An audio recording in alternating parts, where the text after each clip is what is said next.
പരിശുദ്ധ ഖുർആൻ വന്നിറങ്ങിയതിവിടം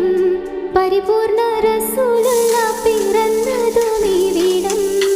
ഇസ്ലാമിക കവിതകൾ ഉറവിട്ടതിവിടം മസ്നവി